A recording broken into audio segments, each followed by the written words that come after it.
The South African government has taken the firm stance that HIV does not cause AIDS.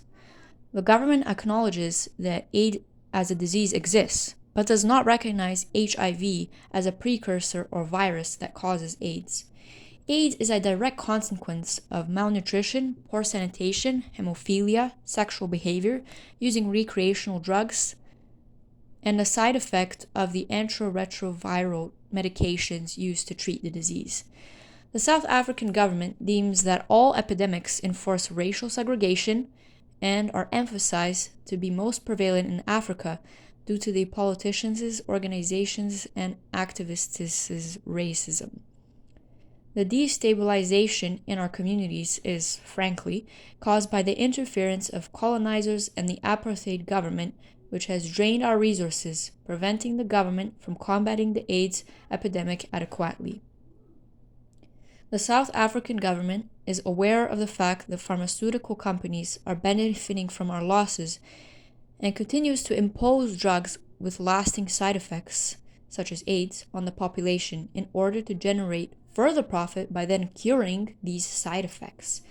The vicious cycle, which involves large corporate institutions and the people ravished by poverty, continues. The South African people have faced the apartheid government, discrimination, racism, and have been medically experimented on by the same people who now offer them aid in combating a disease.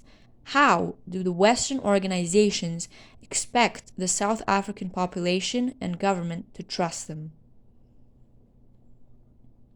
Before stating our first and main argument, the South African government would like to thank the scientists which have tried to uncover the underlying causes of AIDS.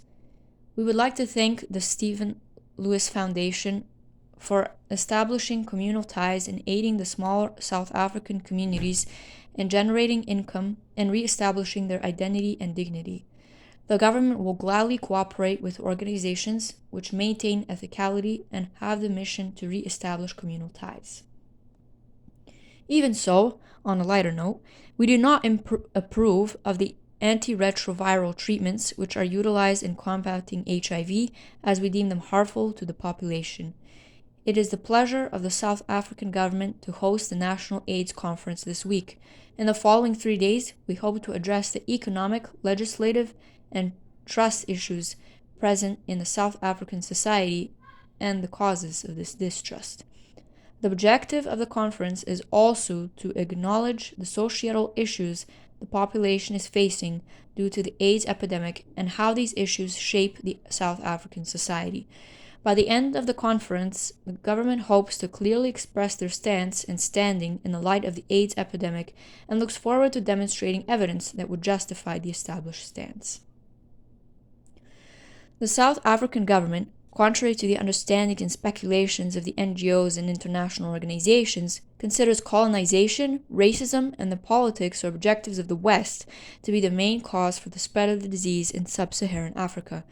We consider the epidemic to be a conspiracy against the African race practiced by white politicians, conservatives, and numerous pharmaceutical companies which profit from disease and mental unrest. The AIDS and epidemic treatments against HIV, which cause AIDS, are meant to eradicate the unwanted black population. The population is skeptical of the West as it had suffered the consequences of the practices and medications of white medical practitioners, which contributes to the tendency of the South Africans to hold Western medicine in low esteem. The South Africans have a negative attitude towards the West due to the West's tendency to degrade the African race and portray them as primitive or lacking in development. This prevents us and them from trusting white organizations or getting treatment from them. Colonialist excavation teams, for instance, are known to denigrate native societies by representing them as static or unable to move forwards, portraying the civilization as completely primitive and lacking. The interests of the colonialist teams are never to bring dignity to the black population. A colonialist interest would be oriented, frankly, into depriving the nation of its cultural riches and making profit from these riches. The population the population does not want to and does not consider that the same population which degrades them wishes them well, wishes to put a stop to a disease. Epidemics enforce racial segregation, which is favorable for the racist white populations. Spreading the virus among the blacks would allow the two races to separate, ridding the whites of the primitive blacks. The white colonialist population benefits from the epidemic. The previously stated stance was made on the basis of a past event, the 1990 bubonic plague.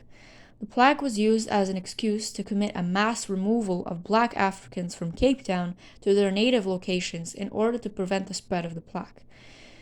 Since the HIV virus is widespread among the black population, white leaders and the politicians in 1992 rejoiced over the near elimination of blacks from South Africa. The epidemic is forced upon the black population and continues to, by the white plan, spread racist ideals and aspirations, of which the main one is the eradication of the black population. The eradication of the black population.